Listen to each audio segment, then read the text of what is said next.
Muito boa tarde, internautas. Esse é mais um programa Movimento 65, um programa feito da militância do PCdoB para a militância do PCdoB e a sociedade em geral. A gente registra que esse programa respeita as normas de distanciamento da OMS, porque quem desacredita a ciência é o maluco que está na presidência da República, não nós. Aqui a gente respeita. E aqui hoje comigo, vou quebrar o protocolo aqui. Quando a gente começou o Movimento 65, eu tinha na cabeça que, eu tenho que trazer alguém da OJS aqui, eu preciso falar com alguém da OJS. E hoje eu estou aqui com a Beatriz Calheiro, presidente estadual da OJS. Beatriz, um prazer ter você aqui, seja bem-vinda. Boa tarde. O prazer é nosso, Marcelo, é uma felicidade ter você com a gente no Movimento 65 e também com seu histórico de militante da OJS, que hoje eu faço parte, presido no estado do Amazonas. Que bom. Movimento 65, mas eu sou PCdoB também, tá? Tanto que até comentei durante as conversas que a gente teve para o retorno, eu sempre comentei, para mim foi uma felicidade imensa poder voltar para o lugar onde eu aprendi a fazer política, onde eu conheci camaradas, onde eu estudei muito. Então, para mim, até me arrepio só de lembrar aqui, ó. Então, poder voltar para isso, para mim, é fantástico. Beatriz, eu militei na OJS no começo dos anos 2000. Como está a OJS hoje no Amazonas?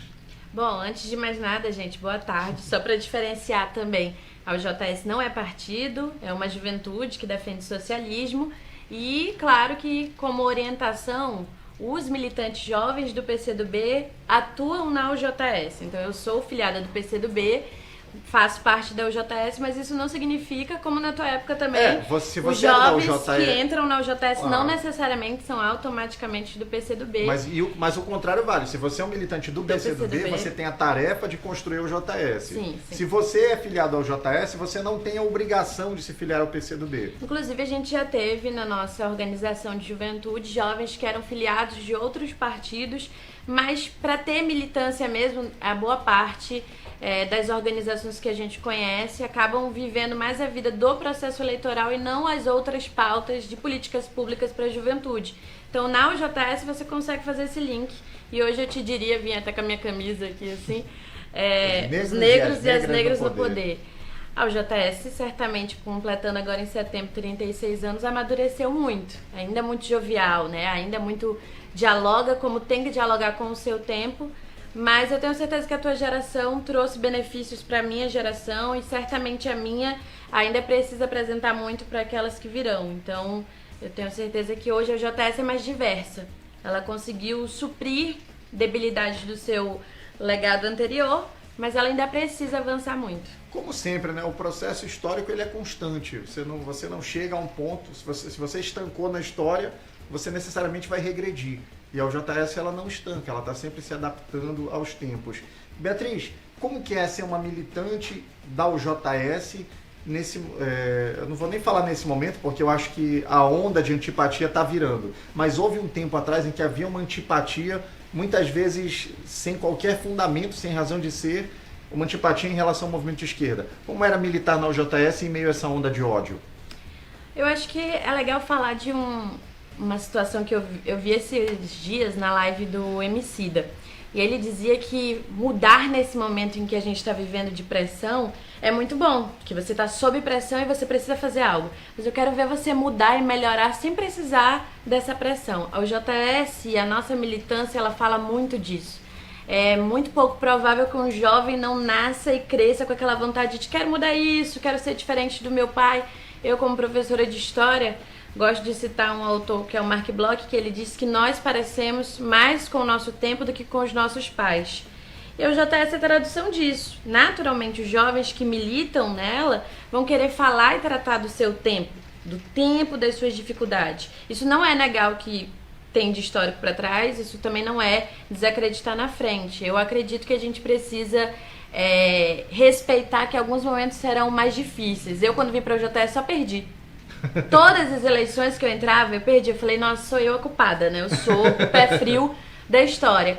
E pegava muita porrada no debate também. Porrada no debate no sentido do verbo, isso, né? De que época a gente tá falando? De que anos, mais ou E menos? eu tô falando... Eu cheguei secundarista, mas infelizmente não fui do Grêmio. E fui ajudar por causa de uma prima, que foi a primeira a entrar numa universidade pública. Fui ajudar numa eleição de DCE e dali fiquei encantada com a JS. Mas a UJS também tinha problemas, tinha aquilo que eu não sabia. Dá pra ser católica, artista do teatro, coroinha, universitária e da UJS, dá pra ser tudo isso? E é óbvio que a gente foi percebendo ao longo da história que dá, né? Cabe isso na militância, mas também depois eu passei a ganhar, e aí ganhar também é muito bom. Ela tá falando em ganhar eleições, tá, pessoal? Né? Centro acadêmico. Não vão distorcer o que a menina tá dizendo, não. Beatriz, eu descobri hoje, buscando fotos tuas pra gente fazer o banner aqui, que você tem uma história nas artes cênicas também, né? Conta pra gente um pouquinho dessa tua passagem pelas artes. Bom, eu fui aquela pessoa comum que na escola, na igreja, fez teatro, mas eu sempre gostei muito desde criancinha. E aí minha mãe me levou pro Cláudio Santoro, só ela, só as mães, né, que vão lá e ficam incentivando muito. Mentira, os pais também. Mas meu pai negava a ideia do teatro, porque achava que era algo marginal, né, como muita gente tem preconceito com a cultura e com a arte, por achar que é sempre algo que pode ser, enfim, cair no descrédito, que não vai dar... tudo drogado. Que não vai dar dinheiro, né? Aquela história da profissão que precisa ser muito bem remunerada, como se a gente não pudesse ser feliz de outras formas. E aí eu fui lá e minha primeira professora de teatro, com 12 anos, é a Selma Bustamante, paulista, que se radicou aqui em Manaus e que a gente tem essa, então, ligação pela Selma. E de lá pra cá, várias figuras do teatro até 2016, onde eu dei uma afastada por conta da militância e da graduação. E depois voltei faz pouco tempo atrás com a Companhia Vitória Régia. Hoje é um dia importante falar isso, porque acabou de ser aprovada no Congresso a Lei de Emergência Cultural e os nossos artistas precisam. Vai para o Senado, é importante que os senadores do Amazonas se comprometam em votar, porque a gente já está vivendo como está a vida da população, de todo cidadão atrás desse auxílio emergencial, e os artistas são uma categoria extremamente importante antes, durante e pós-pandemia. Então, ter o auxílio emergencial da cultura, que é relatado por uma deputada federal do PCdoB, a Jandira Fegali, é fundamental. Carioca, né? Carioca, então a gente hoje está sendo bem bom poder falar da Selma, lembrar dessa vida aí, porque é um dia também bom para a cultura. Deixa eu só mandar um zoio aqui pra gente. O Marcelo Nunes está mandando um parabéns para todo mundo no Movimento 65. Parabéns, obrigado, Marcelo. O João Paulo Queiroz está falando JS, melhor qualidade. Júlio Salas, não tenho dúvida que será uma boa entrevista. Sucesso à presidente da UJS, Beatriz Calheiro. Elizabeth Carvalho está assistindo. Green está assistindo. Ricardo China. E mais bastante gente aqui que eu não consigo falar o nome. Eu não vou nem enveredar para esse lance de falar da Selma Bustamante, porque é algo que me emociona. A Selma foi uma mãe para mim mesmo. Alguém que fez parte de um período fundamental da minha vida. E eu costumo até dizer que se eu estou nesse momento aqui apresentando o Movimento 65, conversando com você, foi porque em determinado momento a Selma apareceu na minha vida. Então descobrir esse elo foi fantástico. Eu passei, caramba, ela é minha irmã de outra mãe. Eu já fiz esse link. Mas vamos voltar a falar de política aqui então. Como que o JS está se posicionando nesse momento de afirmação de posições no Brasil, Beatriz? Bom, o JS encampa também junto com diversos movimentos sociais do Fora Bolsonaro.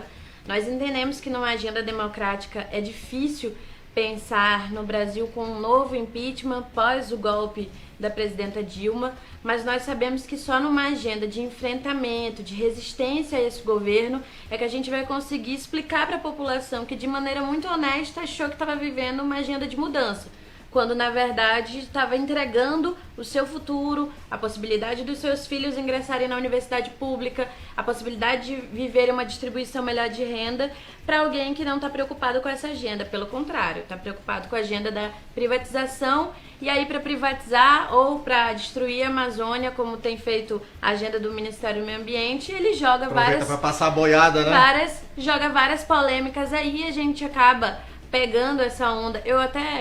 Muita gente gosta de dizer que ele é louco, que ele é isso, né? E aí na Companhia Vitória Régia eu aprendi muito a conviver com os loucos, porque a gente tem um trabalho, a companhia de teatro, tem um trabalho sobre a luta antimanicomial. E aí você aprende a levar em consideração que o louco, ele tem uma razão diferente da nossa, mas ele não perdeu a inteligência. E Bolsonaro, então, não pode ser considerado um louco como aqueles que vivem em processo de tratamento, como pessoas que têm que ir ao psicólogo, ao psiquiatra, ao CAPS, porque essas pessoas, elas são maravilhosas dentro do seu contexto.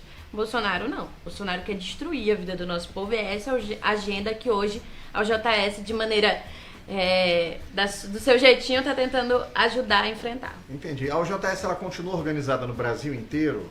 Sim, a gente está nos 26 estados, em diversos municípios. Vamos ter jovens candidatos no país todo. A gente tem hoje, talvez um pouco amadurecido, uma coisa do que a geração de vocês, que hoje a gente tem núcleos por universidade, é parecido, é a organização por mas ela tem trabalho, isso, estudo e moradia? Ela tem a organização só que a diferença é que a gente conseguiu estabelecer direções, assim. Então, entendi. por exemplo, o núcleo, ele faz congresso de núcleo. A gente Legal. só tinha congresso municipal, estadual Sim. e nacional. Hoje o núcleo, ele faz um congresso de núcleo e ele elege um delegado para a etapa nacional. Tô falando de congresso porque a gente vai ter congresso online da UJS agora em julho, então procurem as nossas redes sociais que vocês vão poder participar. Como é que ele vai ser? Ele vai ser primeiro de núcleos? Primeiro de núcleo, Tem inclusive calendário já? o núcleo... Não, a gente está fechando as datas estaduais, mas a data nacional é em julho. A gente tem 25 de julho o Congresso Nacional. A UJS está fazendo um curso de formação online, inclusive hoje foi dia de aula, pela plataforma Formação Castro Alves. Então qualquer pessoa, são cursos online gratuitos que geram certificados por aula. Então qualquer pessoa pode ir na plataforma, isso não quer dizer que ela vai estar se filiando.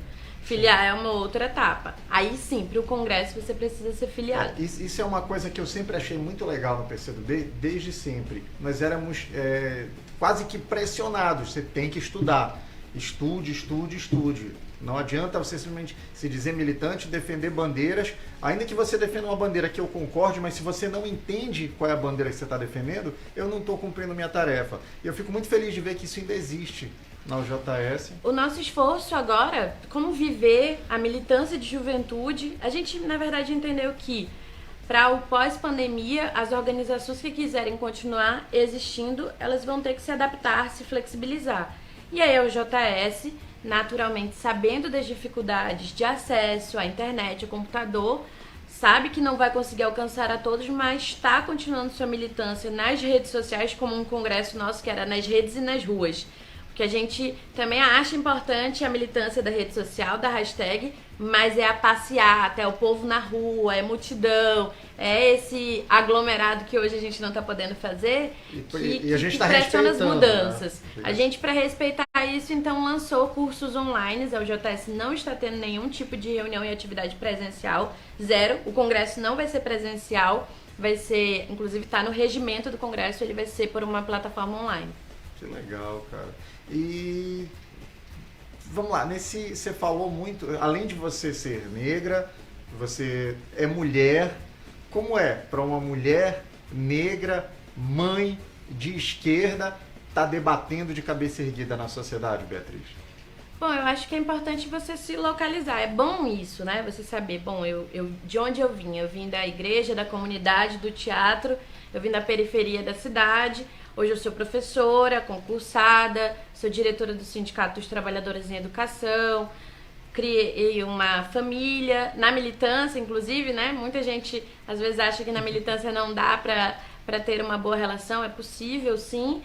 Tenho uma filha, mas eu coloco cada uma dessas informações numa caixinha, é importante para saber usar no lugar certo. Na escola eu sou a professora Bia, na minha vida particular eu tenho um companheiro, eu tenho uma família. Mas na militância hoje eu abarco isso, naturalmente, né? O fato de ser mulher e mãe me dá uma outra condição frente à militância. Não de maternal, porque todos os jovens que são filiados ao JS têm autonomia de dialogar comigo, de fazer agenda, mas eu não sou mãe deles. A mãe é outra pessoa, né? Eu não sou a tia deles. Assim como, para minha filha, naturalmente, eu passo os valores da militância, né? De conviver, de saber... Ela anda, talvez muita gente tenha visto isso, né? Porque ela leva a filha dela para os atos. Porque minha mãe também me levou para o trabalho, sua mãe também te levou para a igreja, alguém teve que ficar, um vizinho teve que ficar com você. Então, às vezes, querer achar que é só romantismo de uma mãe militante levar o filho, não é a condição real de uma trabalhadora. Você leva seu filho para onde você tá, porque você quer estar com ele, porque você quer que ele esteja em segurança, mas você também quer transmitir valores. Então, eu não fiz nada que eu também não tenha visto outras mulheres trabalhadoras fazerem. Legal. E o que você espera deixar de mundo para tua filha? Beatriz? Muita gente pergunta o que nos leva a crer no socialismo, né? No porquê daqui para frente, no que a gente viu de experiências socialistas para trás. Eu sou professora de história, e o que isso tem a ver com o Brasil? Bom, com uma experiência que vai ser a nossa cara, porque eu não posso ter uma existência, viver, passar por esse mundo e achar que ele não pode ser suscetível de transformações. A humanidade só conseguiu ser uma outra coisa, contar a sua história, e aí a gente tem Indira Gandhi, a gente tem a Malala, a gente tem hoje a Greta Thunberg e outras jovens causando transformações sociais. Eu tenho as militantes da UJS, a Rayane, a Letícia, a Thalia, a Karina Vitral, tantas outras mulheres, porque alguém se levantou e disse, opa, é possível ser diferente. Então eu espero deixar um legado, aonde eu passar, aonde eu estiver, que é preciso provocar a mudança. É essa mudança que você quer ver no mundo? Então vamos lá, faz alguma coisa. Pode não ser vitorioso pra mim agora, pode não dar certo, pode ser que eu não goze, mas outros vão poder fazer isso. É a história do Reunido pra Uni. A história de mais vaga na universidade é essa. Alguém lutou lá atrás, você, sua geração provavelmente, me deu um legado de ter acesso ao RU. A minha geração ampliou vagas na universidade. Outra geração vai vir, vai ser melhor do que a nossa, para que a gente alcance. Demora? Demora. Processos históricos são demorados, mas a gente vai chegar lá. Maravilha, então. Beatriz, obrigado por ter vindo aqui com a gente. Volte sempre, a casa é sua. Indique, sugere pra gente outros membros da UJS pra gente falar também, porque eu sou encantado pela pauta. Aqui nos bastidores não dá pra ver, óbvio, mas tá o Diego aqui também, que a gente militou junto há muito tempo atrás, lá no movimento secundarista. Quando o Diego era presidente do Grêmio de uma escola na Zona Leste, eu achava isso muito simbólico, uma escola da periferia estar organizada e o caboquinho sair lá do São José, vir para o centro para poder estudar com a gente, poder militar. Esses pequenos atos simbólicos eu acho muito importantes, eu fico feliz de ver que essa chama está viva. Muito obrigado por ter vindo, a câmera é tua para você se despedir. Bom, eu acho que é importante dizer que você não está sozinho. Se você está assistindo essa live, acompanhando a gente, porque alguma faísca aí de tentativa de mudança, essa que não deu certo, você já percebeu, vem para um lado que quer você, não só no momento passageiro, quer viver uma transformação contínua. A UJS te permite isso na juventude e te dá um leque para você também entender sua militância pós-juventude. Eu já sei para onde eu vou. Eu quero militar na educação, militar no movimento de mulheres, sou feminista, então ela te abre a possibilidade de você estudar, ter um pouquinho de conhecimento, de uma sagacidade na atuação, mas é isso, pra gente lutar a vida toda. Maravilha, então. Pessoal, esse foi o Movimento 65, aqui com a Beatriz Calheiros, presidente da UJS. Esse é um programa feito da militância do PCdoB para a militância do PCdoB e a sociedade em geral, e também para a militância da UJS, né, que como a gente falou não é necessariamente PCdoB. É sempre um prazer estar aqui com vocês. Da quinta-feira a gente tem mais 2 entrevistas também, e mandem suas sugestões, mandem suas ideias, interajam conosco, compartilhem essa live nas suas redes sociais, porque sem ouvir a voz da população não há motivo de se ter um partido popular. Muito obrigado.